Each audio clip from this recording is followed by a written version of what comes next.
Praise the lord. యేసు క్రీస్తు పరిశుద్ధ నామమున మీకు నా శుభ వందనములు తెలియచేస్తూ ఉన్నాను. దేవాది దేవుడు ఈ మాసములో 13వ దినము మనకు అనుగ్రహించాడు. అందును బట్టి దేవునికి కృతజ్ఞతలు చెల్లిద్దాం. ఈ దినము దేవుడు అనుగ్రహించిన వాగ్దానము మనము జ్ఞాపకం చేసుకుందాం. ఒకని తల్లి వానిని ఆదరించునట్లు నేను మిమ్మును ఆదరించెదను. యెషయా గ్రంథము 66వ అధ్యాయము 13వ వాక్యములో దేవుడు ఈ వాగ్దానము జ్ఞాపకం చేశాడు. ఎక్కడ ఆదరించబడతారు అంటే యెరూషలేములోనే మీరు ఆదరించబడెదరు అని వ్రాయబడింది. యెరూషలేము దేవుని సంఘమునకు సాదృశ్యంగా ఉంది గనక యెరూషలేములో అనగా దేవుని సంఘములో దేవుని వాక్యమునకు భయపడేవారు ఆదరించబడతారని, యెరూషలేమును ప్రేమించేవారు యెరూషలేమును బట్టి ఆదరించబడతారని, ఆనందిస్తారని, దానిలో సమాధానం ఉన్నది అని దేవుడు జ్ఞాపకం చేస్తున్నాడు. దాని ప్రజలను అనగా యెరూషలేము ప్రజలను దేవుని సంఘమును దేవుడే చంకన ఎత్తుకొనును అనే మాట కూడా మనకు 12వ వచనంలో వ్రాయబడి ఉంది.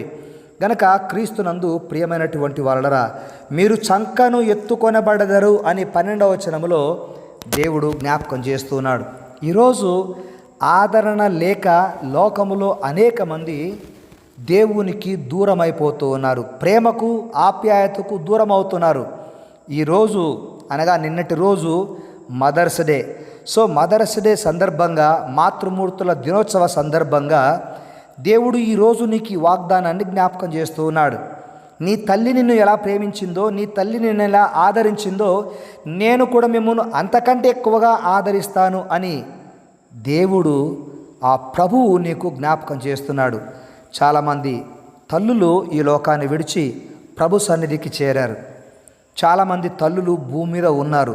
కానీ తల్లులను కోల్పోయిన ప్రతి కుమార్తెలకు, కుమారులకు ఈ వాగ్దానము గొప్ప ఆదరణ కలగజేస్తుంది అని నేను విశ్వసిస్తూ ఉన్నాను. ఎందుకంటే అమ్మ అనే పదానికి గొప్ప విలువను తీసుకొచ్చాడు యేసు ప్రభు.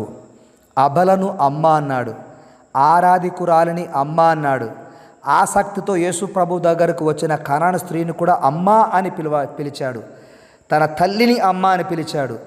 ఈరోజు అలా అమ్మ అని పిలిపించుకునే భాగ్యము దేవుడు నీకు ఇచ్చాడు. అందును బట్టి దేవునికి స్తోత్రం.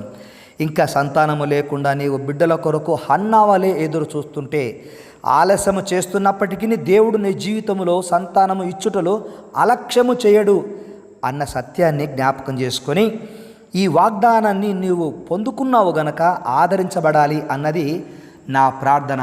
అయితే యోబు గ్రంథం 16వ అధ్యాయము 5వ వచనంలో ఒక మాట రాయబడి ఉంది ఈ విధంగా: అయినను నేను నా నోటి మాటలతో బలపరచుదున, పెదవుల మాటలను బట్టి మిమ్మును ఓదార్చి ఆదరించుదును అనే మాట రాస్తాడు. కనుక ఆదరణ అనేది నోటి మాటల ద్వారా కలుగుతోంది. 3 రకాల ఆదరణలను బైబిల్లో దేవుడు వ్రాయించాడు. మనకు ఆదరణ ఎలా కలుగుతుంది అంటే, 1 కీర్తన గ్రంథము 23వ కీర్తన 4వ చరణములో, నీ దుడ్డుకర్రయు నీ దండము నన్ను ఆదరించును. దుడ్డుకర్ర, దండం అంటే పాత నిబంధన గ్రంథము, కొత్త నిబంధన గ్రంథములో ఉన్న మాటలు నిన్ను ఆదరిస్తాయి.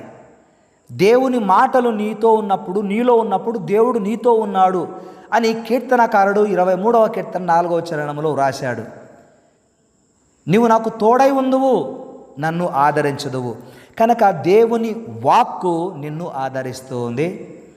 2వది, దేవుని సన్నిధి నిన్ను ఆదరిస్తూ ఉంది. 41వ కీర్తన 3వ చరణములో, రోగశయ్యం మీద యెహోవా వానిని ఆదరించును, రోగము కలగగా నీవే వానిని స్వస్థపరచుదువు. రోగం వచ్చినప్పుడు, వ్యాధి వచ్చినప్పుడు దేవుడు ఆదరిస్తాడండి. నేను కూడా కొన్ని సందర్భాలలో అనారోగ్యానికి గురి అవుతుంటాను. శరీరం బలహీనమే కానీ ఆత్మ సిద్ధము.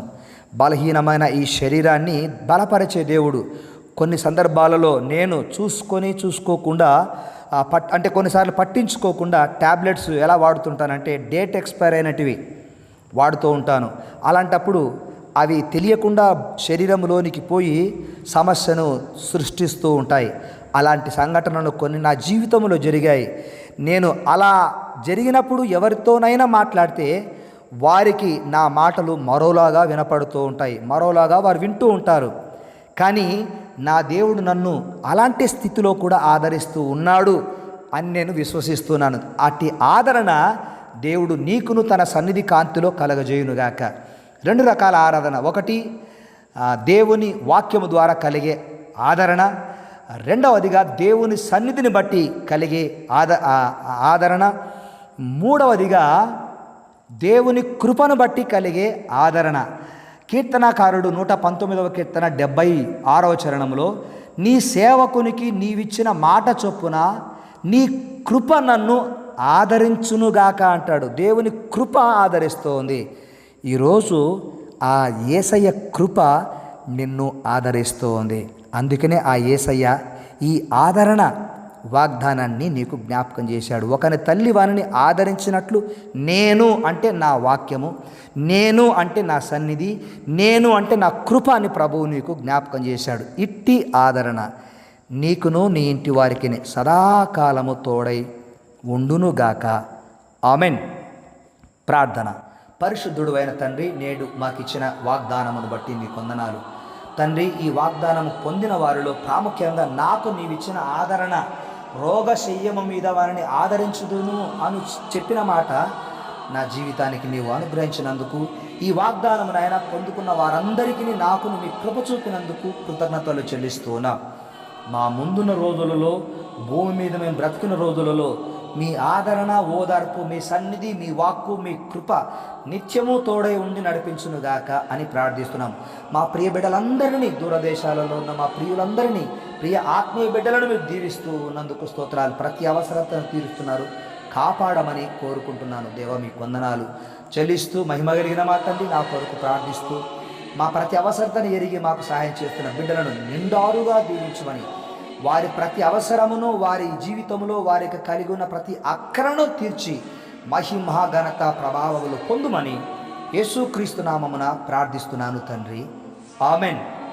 తండ్రి యొక్కయు, కుమారుని యొక్కయు, పరిశుద్ధాత్మ యొక్క ఆశీర్వాదము, ఆదరణ ప్రభువు రాకడ పర్యంతము వరకు సదా తోడై ఉండునుగాక. Amen. Amen. May God bless you. May God bless you all. ప్రభునందు ప్రియమైన వారలారా, ఈ వాగ్దానము మీకు తెలిసిన వారిలో ఎవరైనా ఆదరించబడకపోతూ ఉంటే వారికి మీరు షేర్ చేసి దీవించబడాలని ఆశ. May God bless you.